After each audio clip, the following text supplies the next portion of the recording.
Hi. Okay. Well,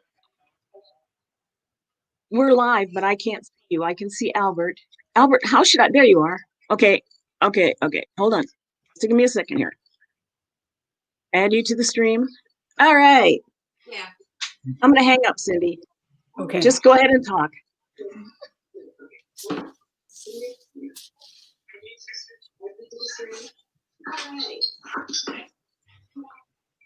Okay. Well, start the conversation. We know, Albert, how do I need to address you? Attorney Cahn or? No, just Albert is fine. But All right. you so much. Well, meet Cindy, and I'm sure we're live now. And anyone who remembers, you can chat in the chat box, and Albert will see your questions, and he prefers an interactive interaction. And so I'm going to try to get out of the way, but I don't want to push any buttons that'll completely blow up the whole broadcast. So go ahead, you two, Cindy and Albert. Hi, Albert. Thanks for joining us here. We're always a little technology challenged. So we've been having a meeting on Zoom with the group of us, and I think they're all now transitioning over to this YouTube channel, StreamYard, that we're on. So I'm just really glad that you're here today to share your insight with us. We'll let you go ahead with your presentation, and if any of you out there in the audience have a question or a comment, you should have a chat box that you're able to write questions in. And if that doesn't work, you can text your questions to me on my phone, and we'll take care of them that way. So Beth, I'm going to throw it back to you, or Albert. Well, thank you so much for the opportunity to speak with you. And I think that having technology issues is definitely the hallmark of being an activist and being someone in this space. We have them constantly, and it's always great to see people trying different platforms and different ways of connecting during this pandemic. So just as a brief introduction, my name is Albert Fox Cahn. I'm the executive director of the Surveillance Technology Oversight Project. We're a New York-based civil rights and privacy group that I founded a little over 2 years ago with the goal of targeting surveillance at the state and local level. We've had a lot of these same debates about privacy, about technology since, I was a kid. I remember in high school having debates about the Patriot Act and Section 215. And flash forward to today, a lot of those same debates are taking place in Congress, but we've seen really momentous changes at the state and local level. Everything from, cities like my own, New York City, which have really gone the wrong direction with massive expansion of facial recognition, biometric tracking, geolocation databases, and other forms of mass surveillance. And then you've had jurisdictions like Oakland, which have done tremendous work to really become models for privacy protection. And so since we've started up, STOP has been doing a lot of work to push towards that model of being a privacy jurisdiction. What are the tools we can do to prevent mass surveillance? And in addition to that, I also am a fellow at the Engelberg Center at New York University Law School. I'm the host of a surveillance podcast called Surveillance and the City. So with that intro out of the way, because protest surveillance can be such a wide-ranging topic, I wanted to start off with just an overview. But really, I know we come to this with such different backgrounds with regards to policing, technology, surveillance, all these things. And so I really find that these conversations are most valuable when it truly can be interactive to the extent that's possible with the medium. So please, would love questions from you, Cindy, from Beth, from the audience throughout. And really, the more the better, because I think that really is where our work can be most useful in addressing the things that are truly top of mind for you. So surveillance of protesters is near and dear to my heart as a topic, just because I've been an active protester since I was 12, and I've seen different technologies use and grow in that time. So today we see in most jurisdictions a wide-ranging effort to monitor peaceful protesters and to use expanding and really alarming techniques to monitor people, to track people, to put people in databases simply for exercising their First Amendment right to peaceably assemble and and their right to speak out against injustice. That has taken a number of forms. So one of the most controversial forms of mass surveillance at protests is facial recognition. This is something a lot of people are familiar with, but just as a brief primer, facial recognition is software that allows you to use video or still imagery to look at one person or a large group of people and to figure out their identity. And part of why it's so controversial for protests is with one image, you can potentially identify thousands and thousands of people. And right now, we know that obviously due to the pandemic, people are often going to protests with their faces covered, but we also see a global arms race to develop facial recognition technology that can track people even while their faces are covered. And so even if a face mask helps prevent facial recognition from working today, it may not be much of a guarantee in 2 years, 5 years, let alone 10. So that's one of the technologies that's most alarming. So another issue that has come up with more frequency in recent years is geolocation tracking. So, a lot of people bring their smartphones to a protest. It's really a valuable way of staying in touch with people at the action. It can be a way to monitor the events, even monitor police violence when it transpires. But our cell phones are very effective platforms for tracking us, and so we've seen a number of different tools being used to monitor geolocation data at protests. So that one of them is simply buying a data from applications on our phone. Oftentimes, the apps on our phone that are free because they're selling our location data and our other data to advertisers. But police can buy that data just as easily as advertisers can. And not just police, but federal law enforcement, such as the Department of Homeland Security and Customs and Border Protection. So we see the apps on our phones as one of those threats. Also, there's new ways of using warrants to force vendors to hand over this information. So one thing we are actively fighting here in New York and down in DC is the use of a geofence warrant.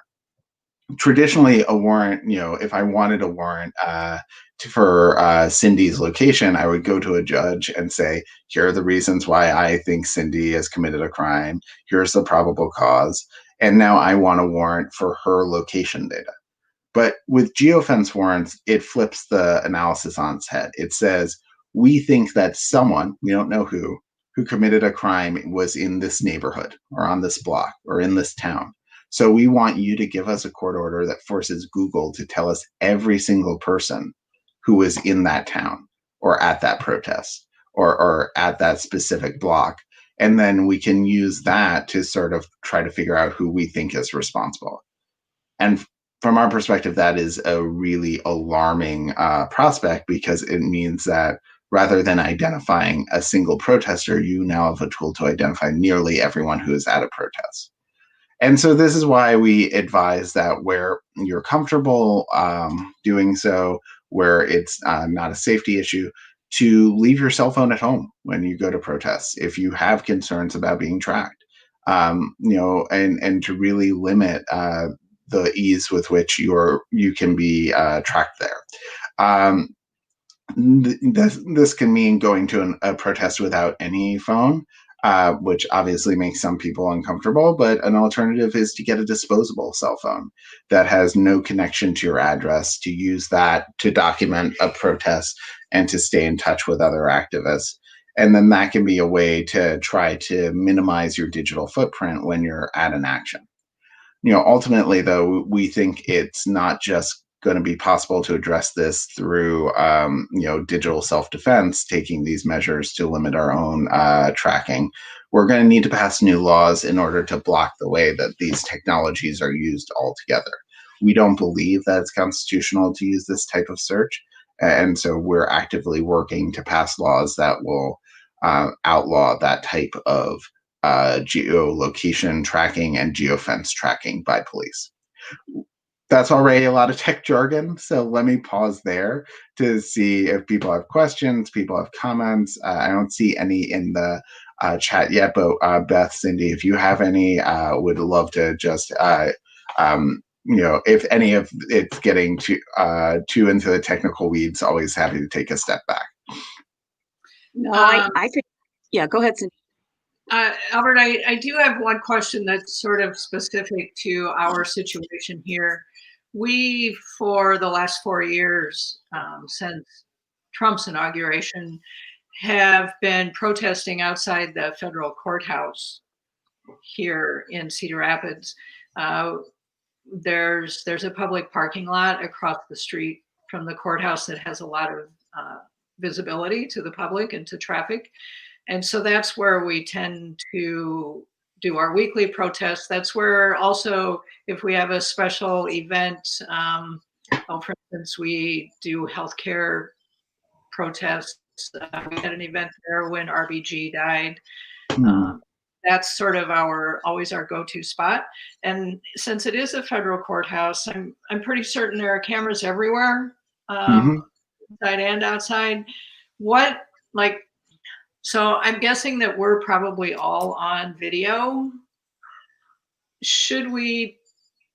We're never doing anything illegal or questionable, but how concerned should we be that we probably exist in a federal video bank somewhere? Well, first of all, I would not presume coordination and that sort of efficacy on the part of the federal government. They have very idiosyncratic approaches to when data is captured, when it's stored, who it's shared with. And it's often driven by the local U.S. Attorney's Office, the local politics, the local police departments. So it's entirely possible that you are on videotape. It's possible that you're being tracked when you're there. And it's possible they're using these other tools to identify people who are in those parking lots with you. So in terms of concern, this gets to one of the core elements of cybersecurity, which is threat modeling, which is going through and figuring out what is the risk to you, to your family, to your loved ones, to those who are close to you, of having certain data captured or compromised. For me, it's a very different answer as a white male attorney who's a U.S. citizen than it is for my clients who are often individuals of color who are undocumented, or in some cases are U.S. citizens but are in denaturalization proceedings. And so it often is going to be a very different answer for each person in your group. And one thing that I often mention to activist groups here in New York is, you can have two answers to that. You can have the answer that, okay, for most of us, this is a non-issue, but for some of the allies we want to work with, for some of the people we want to make an open and welcoming space for this movement building, for them it might be a barrier. And then really to think through what their risk analytics are as well. But I would say, simply being documented in a public place, by a government video system is not in itself something I would put high up the list of threats for most people. But certainly for individuals with criminal justice involvement, for individuals who are undocumented, that could pose a greater concern. So I have a question that I'd like to ask related to that. How can we find out what kind of local surveillance tools are being used? Well, that gets to one of my favorite things, which is suing local governments for open records. So every state has some equivalent of the Federal Freedom of Information Act. Here in New York, it's the Freedom of Information Law. In Florida, it's the Sunshine Law. I'm not sure what the exact Iowa statute is. But a lot of this is subject to open records requests. And so you can, for example, ask about sort of video database programs. You can ask what vendors they're working with. You can look at the municipal contracting records to see if there are, contracts with, with facial recognition firms, video analytic firms, and others. Also, I don't know if this is something that has been tried in Cedar Rapids already, but one strategy that we've used in New York and and I think it's now 14 jurisdictions overall, is CCOPS, the Civilian Control of Police Surveillance Act. And CCOPS basically is a model that says anytime you're purchasing a surveillance tool, anytime you're using this system in our community, you have to disclose to the public what you're doing and give us a chance to comment. Now, there are stronger versions of CCOPS, similar to what we've seen in Oakland, where you have a separate elected, democratically, empowered body that says, we have the final word on whether or not you actually get to buy this stuff. We get veto power over whether the police department can have that facial recognition system or that video database system. And so that can also be a model as well. And additionally, this is something we've worked with our Office of the Inspector General for the NYPD, our civilian oversight, one of our civilian oversight bodies for police, to do reports, investigations on some of these surveillance systems. And if there's an external inspector general or an oversight council, some sort of oversight committee of the city council, they can also do reports on existing practices and get access to records that the public can't.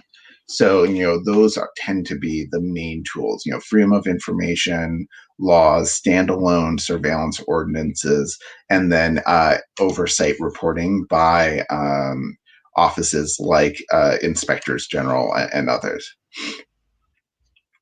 Okay, thank you. I'm going to go ahead. No, please.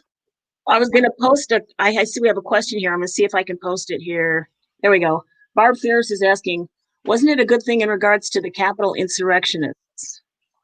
So this is something I've been thinking and talking about a lot in recent weeks. I actually was on NPR's All Things Considered on Monday talking about this topic and have a piece in Wired magazine on the same issue. And my first reaction when I saw the insurrection, once I got over the initial trauma of it and the anger and the disgust, was this deep fear of how this horrible attack would be used, how it would be weaponized as an excuse to further expand police surveillance.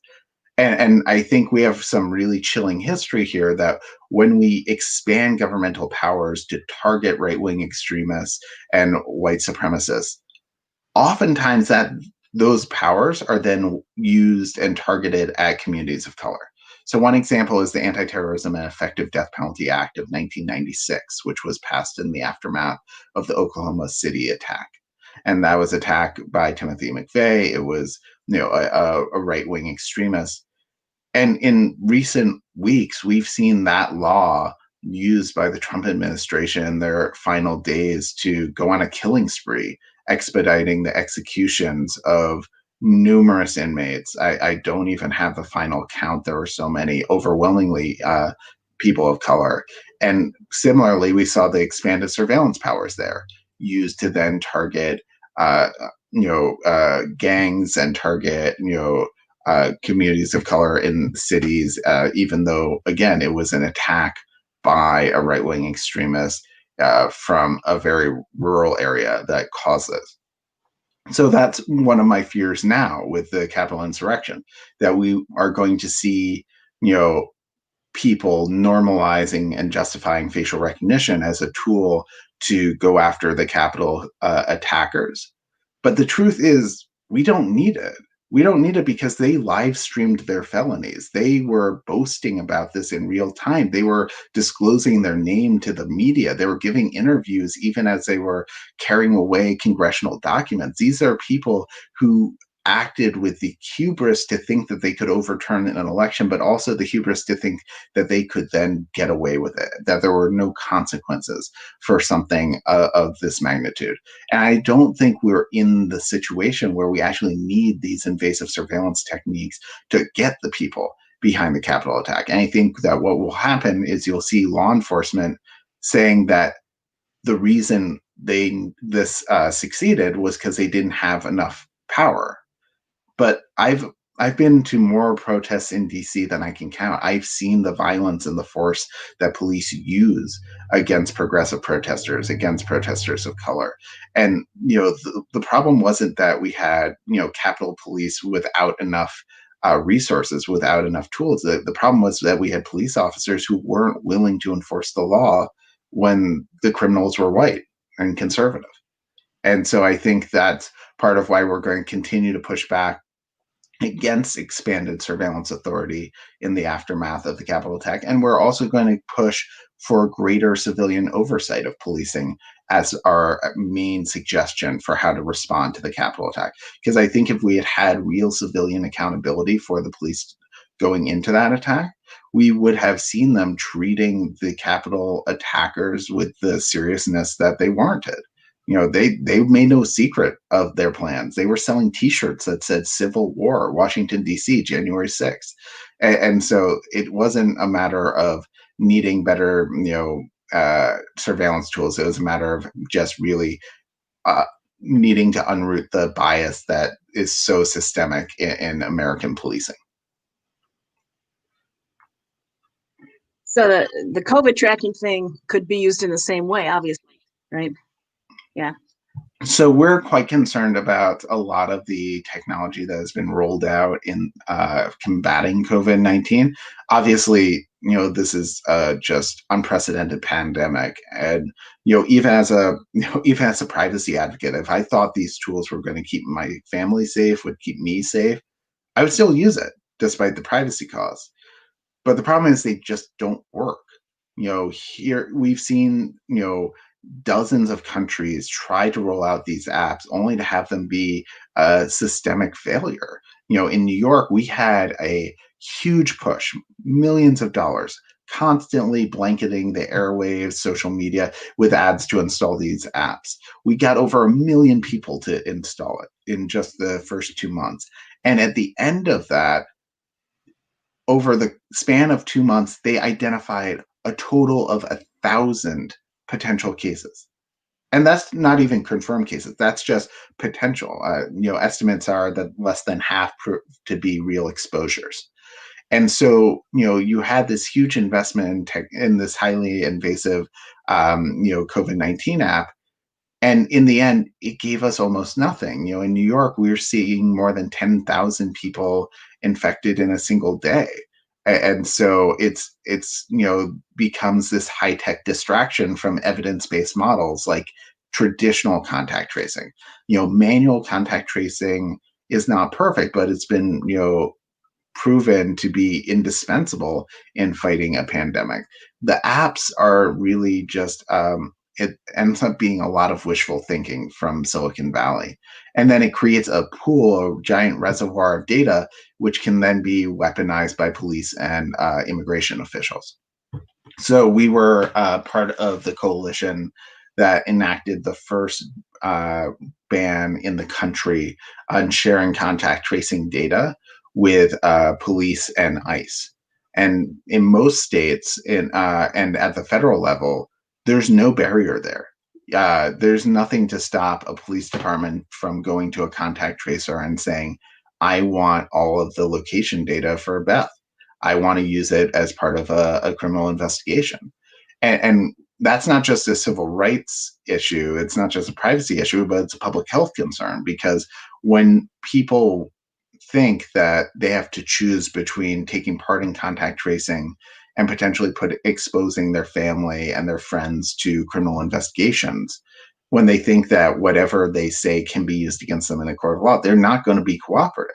And so that's part of why we've continued to push for traditional contact tracing methods and strong privacy protections against sharing of that data. Thank you. I see we have another question here from Barb. Are there apps we should avoid? So many. I would say the vast majority. There's an old saying in software development: if the software is free, you're the product. Because the business model for the vast majority of free software, unless it's open source software, which is donation supported, most free software is making money by taking your data and selling it to advertisers, selling it to whoever the highest bidder is, and selling it to police when they get a good enough offer. And the New York Times did a really compelling series on this last year, where they took um, you know, hundreds of thousands of people's phone data from one of these advertisers. And they were, even though it was supposed to be anonymous, it was almost instantly de-anonymized. They were able to put the addresses together with people's identities and figure out, well, if that's where you're going, if that's where you're at home and that's where you're at work, well, guess what? We probably know that this is, Cindy's cell phone, and now have a way to track her movements, in real time, minute by minute, throughout the day using her phone. And there's always trade-offs. So it's not one of those things where I'm going to say, all right, you need to burn your phone and use a telegraph and an abacus. It obviously, they are incredibly beneficial to modern life and indispensable to modern life. But one of the things you can do to help gain a bit more protection is to use the guides we have at STOP or at the Electronic Frontier Foundation to try to limit the amount of data that's leaking from your daily life. So that means taking the leakiest apps, the ones that are using your location data, and either deleting them or turning off that location setting in in your iPhone or Apple settings. It means going through and deleting any apps that you don't actually use day to day. Simply going from 60 apps on your phone to 50 or 40 can make a big difference. It means going into services like Google and turning off location history and all of those sorts of additional layers of data retention. Same for Facebook and other social media platforms, because one of the big lies that we've heard from Silicon Valley for years is that privacy is always a choice and consumers always have the ability to opt in and opt out. And they do, but they then hide those settings so deeply that it's almost impossible for most people to know where to go to actually protect your privacy. But thankfully, EFF and other groups have these guides that are quite effective in teaching you where to go to, get that to actually adjust the settings and protect yourself. Albert, I have a couple questions that have come in from people who are watching. The first one is, if you turn off your phone, say you were at a protest and you turn your phone off, can you still be tracked, or does? Generally, you cannot. So generally, a device that isn't powered up isn't going to be communicating with the tower. It's not going to be communicating with the apps on the phone. It's generally, it's not going to be a tracking device. There's some really extreme examples. So there's certain domestic intelligence agencies around the world that have found ways to activate the microphone on even a powered down phone and stuff like that. But these are the sort of things that come up in super high end, NSA and CIA and operations. They're not the sort of things that the local police department usually has the power to do. Another option is there are Faraday cage bags. So these are metal lined bags where you can put the phone in that. And that offers an additional layer of security because it becomes physically impossible, just as a matter of physics, for the radio waves to go in or out of the phone. And so, at that point, there really is nothing that in the vast majority of cases could be done to track it. Some people also take out the SIM card, and it really is always sort of this threat modeling exercise of what do you think is appropriate. Like sometimes if I'm meeting with a whistleblower, I might go someplace and leave my phone at home completely, or I might buy a new laptop that's completely fresh and has nothing linked to me and use that, as the way to communicate someone if it's really sensitive. But with the vast majority of people, I'll just use my standard email account because that's the most proportional response. Okay, that makes sense. A second question.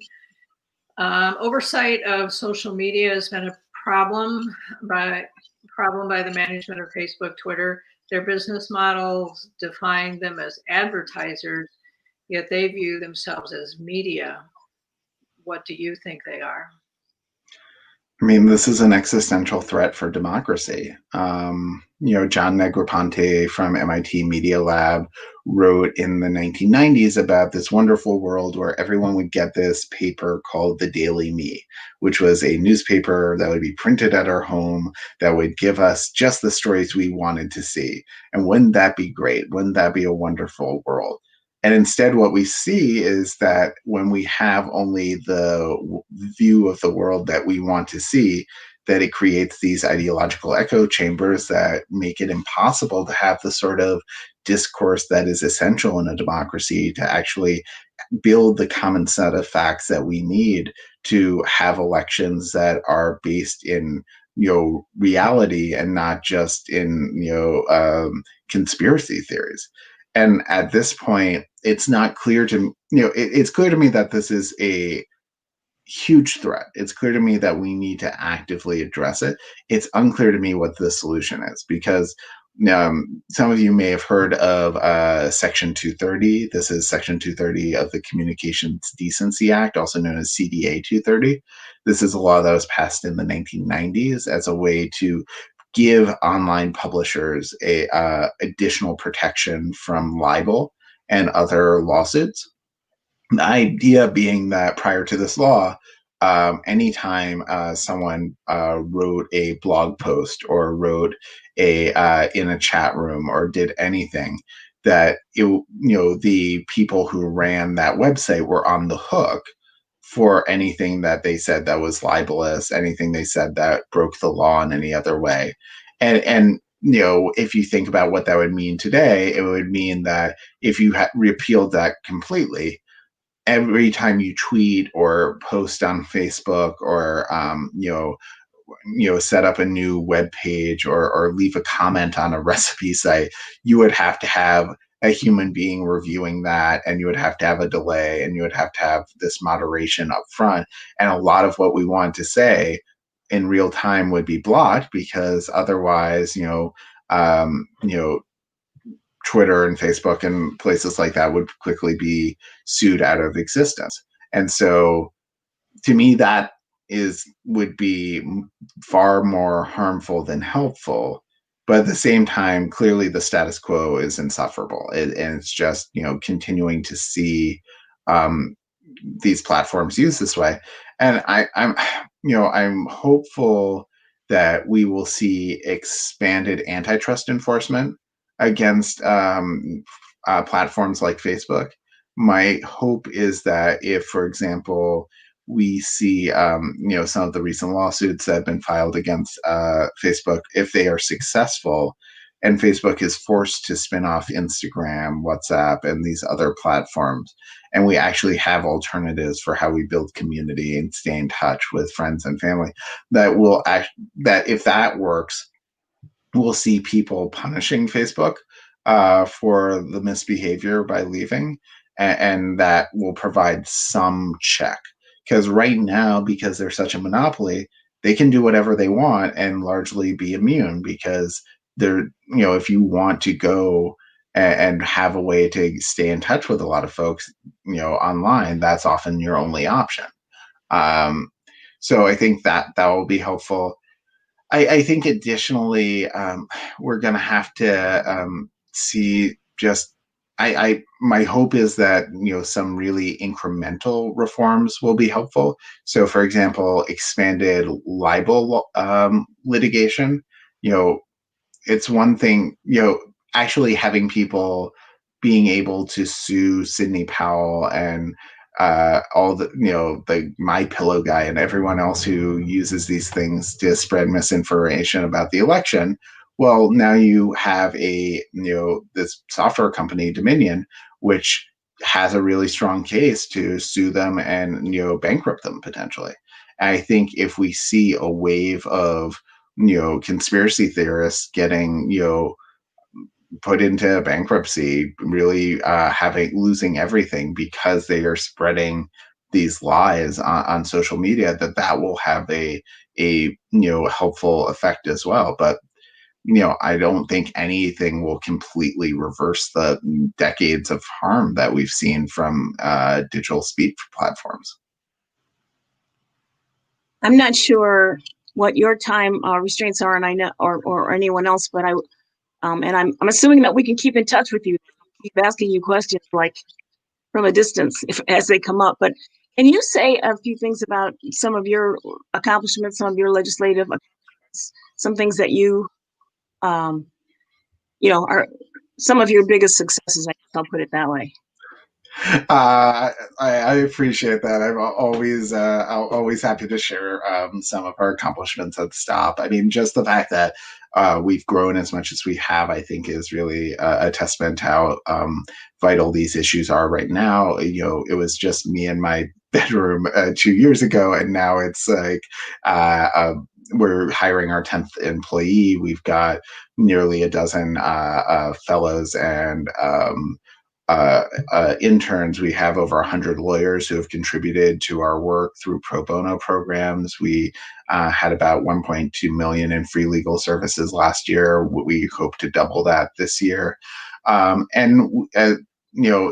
work has enabled us to do more than a dozen white papers on everything from the contactless payment systems we use in New York City to the invasiveness and bias of remote proctoring software. And then we've done work on the dangers of COVID-19 related technology, and just both from a public health standpoint and from a privacy standpoint.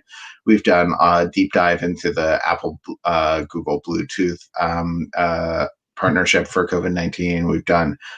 We've published about 80 op-eds, including in the New York Times, the Boston Globe, Guardian, Wired, Slate, many others.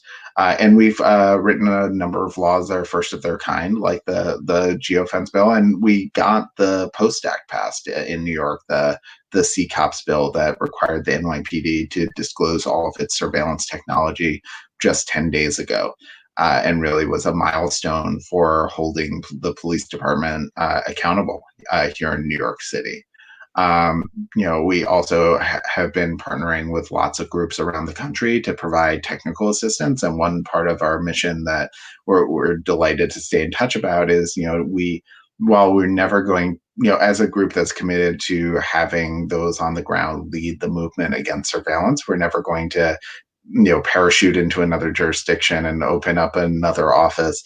But we also know that we're uniquely positioned to provide support to a lot of the groups that are fighting these fights in their local communities. So that means we sometimes provide model legislation. It means we can help with litigation sometimes. We can help with advocacy and trainings, and really give the tools that our partners want in order to help expand their surveillance and policing work. So that's in a nutshell. I'm a very proud papa when it comes to this organization. So I'm always happy to just brag about it for hours, but that I will leave it there for now. Just take a little bow. And again, I want to be respectful of everybody's time, and I'm so glad that you're, offering that extended contact. I certainly will be in touch. And I'm not seeing anything on the chat, but I know some people were having trouble finding the chat. Cindy, are you seeing anything else, or do we need to wrap it up, or why don't you let me know?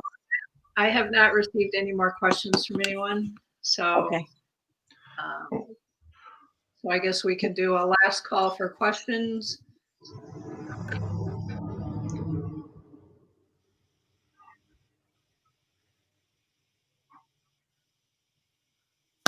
All right. Well, if there's nothing else, one thing I always like to end on is just noting that, these debates can seem just especially at the federal level, can seem almost impossible to grasp because there are just so many people pushing so many different changes at the same time. And so it's such an entrenched fight, and you can have millions of dollars and so many calls and sometimes not make a dent. But I continue to believe that when you do this work at the state and local level, when you're looking at, building coalitions in your community, just a handful of people reaching out to their local legislator can be enough to make one of these ordinances a reality. And so I continue to think that staying local, staying vocal, really making sure that you use that local process as much as possible, whether it's, opposing facial recognition at the local school board meeting or speaking out for a ban on police drones at the police roundtable. That sort of local community engagement is often like the indispensable prerequisite to seeing change at the national level, because it sets the norms and the standards and the expectations that then drive real lasting change in Washington as well. I mean that they're accessible. That's one thing about Cedar Rapids. We're not huge like New York, and I think if there's one thing I've learned about Indivisible, is that they go out and get what they want, and accessible. They work very hard at holding legislators accountable, that kind of stuff. So I see Barb stuck another question in here. How secure is Zoom? I don't know, to be honest. They are currently being sued for making misstatements about the strength of their encryption.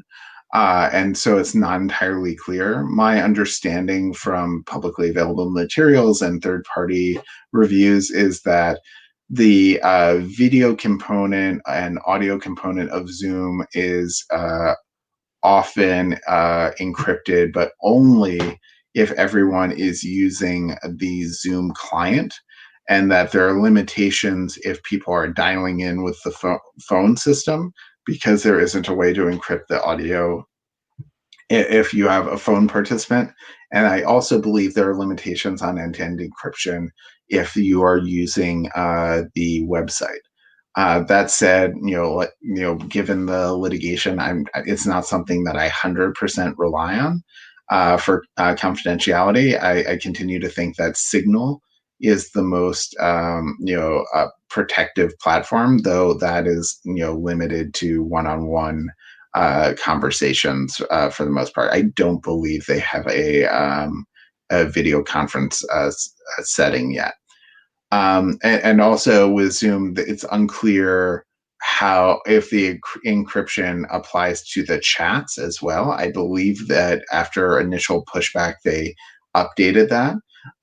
But it's definitely not a perfect platform. It's something that you have to go through that same threat modeling exercise and figure out how sensitive a conversation is this. Does the accessibility outweigh the need for accessibility, outweigh the need for security, and just take it from there. Okay, thank you so much. Cindy, anything? No, I think that we have answered all the questions. Okay, well, we can end the broadcast, and just grateful for everyone and grateful everything worked out, and I'll be in touch. Wonderful. Thank you again for having me. Really a pleasure. And hopefully one of these days after the pandemic, we'll be able to do these in person. Yeah. Thank you, Albert. Thank you. Thank you again. Bye. Okay.